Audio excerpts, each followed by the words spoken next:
شروع اللہ کے نام سے جو سب پر مہربان ہے، بہت مہربان ہے۔ تمام تعریفیں اللہ کی ہیں جس نے اپنے بندے پر کتاب نازل کی اور اس میں کسی قسم کی کوئی خامی نہیں رکھی۔ ایک سیدھی سیدھی کتاب جو اس نے اس لیے نازل کی ہے کہ لوگوں کو اپنی طرف سے ایک سخت عذاب سے آگاہ کرے، اور جو مومن نیک عمل کرتے ہیں ان کو خوشخبری دے کہ ان کو بہترین اجر ملنے والا ہے جس میں وہ ہمیشہ ہمیشہ رہیں گے، اور تاکہ ان لوگوں کو متنبہ کرے جو یہ کہتے ہیں کہ اللہ نے کوئی بیٹا بنا رکھا ہے۔ اس بات کا کوئی علمی ثبوت نہ خود ان کے پاس ہے اور نہ ان کے باپ دادوں کے پاس تھا۔ بڑی سنگین بات ہے جو ان کے منہ سے نکل رہی ہے۔ جو کچھ وہ کہہ رہے ہیں وہ جھوٹ کے سوا کچھ نہیں۔ اب اے پیارے نبی، اگر لوگ قرآن کی اس بات پر ایمان نہ لائیں تو ایسا لگتا ہے جیسے تم افسوس کر کر کے ان کے پیچھے اپنی جان کو گھلا بیٹھو گے۔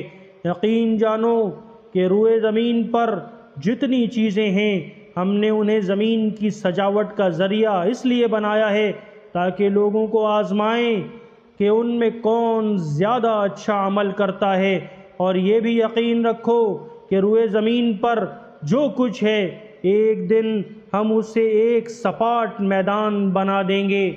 کیا تمہارا یہ خیال ہے کہ غار اور رقیم والے لوگ ہماری نشانیوں میں سے کچھ زیادہ عجیب تھے؟ یہ اس وقت کا ذکر ہے جب ان نوجوانوں نے غار میں پناہ لی تھی اور اللہ تعالیٰ سے دعا کرتے ہوئے کہا تھا کہ اے ہمارے پروردگار، ہم پر خاص اپنے پاس سے رحمت نازل فرمائیے اور ہماری اس صورتحال میں ہمارے لیے بھلائی کا راستہ مہیا فرما دیجئے۔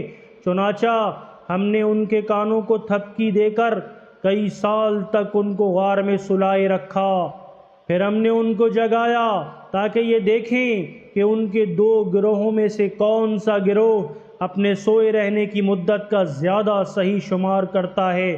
ہم تمہارے سامنے ان کا واقعہ ٹھیک ٹھیک بیان کرتے ہیں۔ یہ کچھ نوجوان تھے جو اپنے پروردگار پر ایمان لائے تھے، اور ہم نے ان کو ہدایت میں خوب ترقی دی تھی، اور ہم نے ان کے دل خوب مضبوط کر دیے تھے۔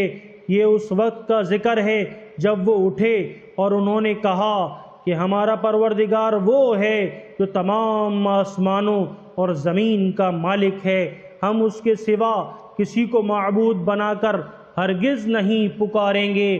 اگر ہم ایسا کریں گے تو ہم یقیناً انتہائی بیکار بات کہیں گے، لغو بات کہیں گے۔ یہ ہماری قوم کے لوگ ہیں جنہوں نے اس پروردگار کو چھوڑ کر دوسرے معبود بنا رکھے ہیں۔ اگر ان کا عقیدہ صحیح ہے تو وہ اپنے معبودوں کے ثبوت میں کوئی واضح دلیل کیوں پیش نہیں کرتے؟ بھلا اس شخص سے زیادہ ظالم کون ہوگا جو اللہ پر جھوٹ باندھے؟ اور ساتھیو، جب تم نے ان لوگوں سے بھی علیحدگی اختیار کر لی ہے، اور ان سے بھی جن کی یہ اللہ کو چھوڑ کر عبادت کرتے ہیں، تو چلو اب تم اس غار میں پناہ لے لو۔ تمہارا پروردگار تمہارے لیے اپنا دامن رحمت پھیلا دے گا اور تمہارے کام میں آسانی کے اسباب مہیا فرمائے گا۔ اور وہ غار ایسا تھا کہ تم سورج کو نکلتے وقت دیکھتے تو وہ ان کے غار سے دائیں طرف ہٹ کر نکل جاتا، اور جب غروب ہوتا تو ان سے بائیں طرف کترا کر چلا جاتا، اور وہ اس غار کے ایک کشادہ حصے میں سوئے ہوئے تھے۔ یہ سب کچھ اللہ کی نشانیوں میں سے ایک نشانی ہے۔ جسے اللہ ہدایت دے دے وہی ہدایت پاتا ہے، اور جسے وہ گمراہ کر دے اس کا تمہیں ہرگز ہرگز کوئی مددگار نہیں مل سکتا جو اسے راستے پر لائے۔ تم انہیں دیکھ کر یہ سمجھتے کہ وہ جاگ رہے ہیں حالانکہ وہ سوئے ہوئے تھے، اور ہم ان کو دائیں اور بائیں کروٹ دلواتے رہتے تھے، اور ان کا کتا دہلیز پر اپنے دونوں ہاتھ پھیلائے ہوئے بیٹھا تھا۔ اگر تم انہیں جھانک کر دیکھتے تو ان سے پیٹ پھیر کر بھاگ کھڑے ہوتے، اور تمہارے اندر ان کی دہشت سما جاتی، اور جیسے ہم نے انہیں سلایا تھا اسی طرح ہم نے انہیں اٹھا دیا تاکہ وہ آپس میں ایک دوسرے سے پوچھ گچھ کریں۔ ان میں سے ایک کہنے والے نے کہا، تم اس حالت میں کتنی دیر رہے ہوگے؟ کچھ لوگوں نے کہا، ہم ایک دن یا ایک دن سے کچھ کم نیند میں رہے ہوں گے۔ دوسروں نے کہا، تمہارا رب ہی بہتر جانتا ہے کہ تم کتنی دیر اس حالت میں رہے ہو۔ اب اپنے میں سے کسی کو چاندی کا یہ سکہ دے کر شہر کی طرف بھیجو، وہ جا کر دیکھ بھال کرے کہ اس کے کون سے علاقے میں زیادہ پاکیزہ کھانا مل سکتا ہے، پھر تمہارے پاس وہاں سے کچھ کھانے کو لے آئے، اور اسے چاہیے کہ ہوشیاری سے کام کرے اور کسی کو تمہاری خبر نہ ہونے دے، کیونکہ اگر ان شہر کے لوگوں کو تمہاری خبر مل گئی تو یہ تمہیں پتھراؤ کر کے ہلاک کر ڈالیں گے یا تمہیں اپنے دین میں واپس آنے کے لیے مجبور کریں گے، اور ایسا ہوا تو تمہیں کبھی فلاح نہیں مل سکے گی، کامیابی نہیں مل سکے گی۔ اور یوں ہم نے ان کی خبر لوگوں تک پہنچا دی تاکہ وہ یقین سے جان لیں کہ اللہ کا وعدہ سچا ہے۔ نیز یہ کہ قیامت کی گھڑی آنے والی ہے، اس میں کوئی شک نہیں۔ پھر وہ وقت بھی آیا جب لوگ ان کے بارے میں آپس میں جھگڑ رہے تھے، چنانچہ کچھ لوگوں نے کہا کہ ان پر ایک عمارت بنا دو، ان کا رب ہی ان کے معاملے کو بہتر جانتا ہے۔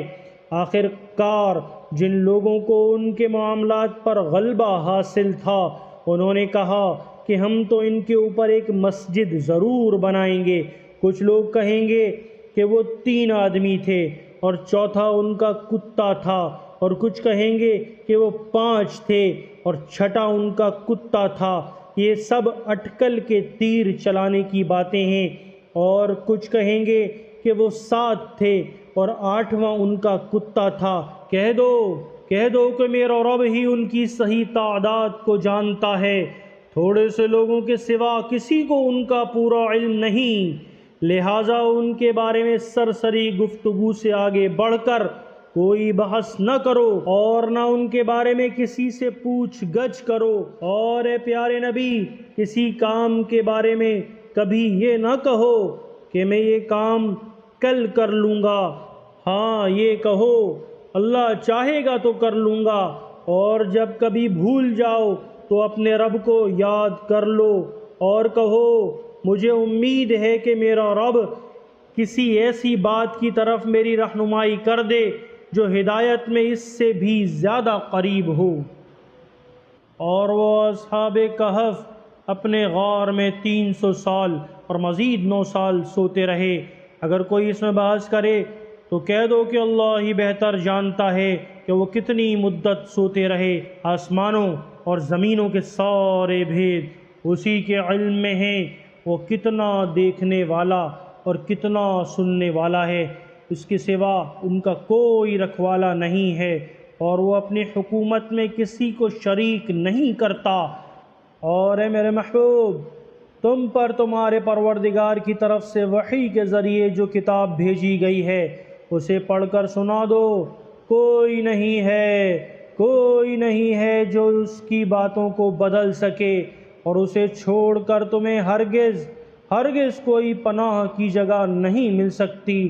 اور اپنے آپ کو استقامت سے ان لوگوں کے ساتھ رکھو جو صبح اور شام اپنے رب کو اس لیے پکارتے ہیں کہ وہ اس کی خوشنودی کے طلبگار ہیں، اور تمہاری آنکھیں دنیاوی زندگی کی خوبصورتی کی تلاش میں ایسے لوگوں سے ہٹنے نہ پائیں، اور کسی ایسے شخص کا کہنا نہ مانو جس کے دل کو ہم نے اپنی یاد سے غافل کر رکھا ہے، اور جو اپنی خواہشات کے پیچھے پڑا ہوا ہے، اور جس کا معاملہ حد سے گزر چکا ہے۔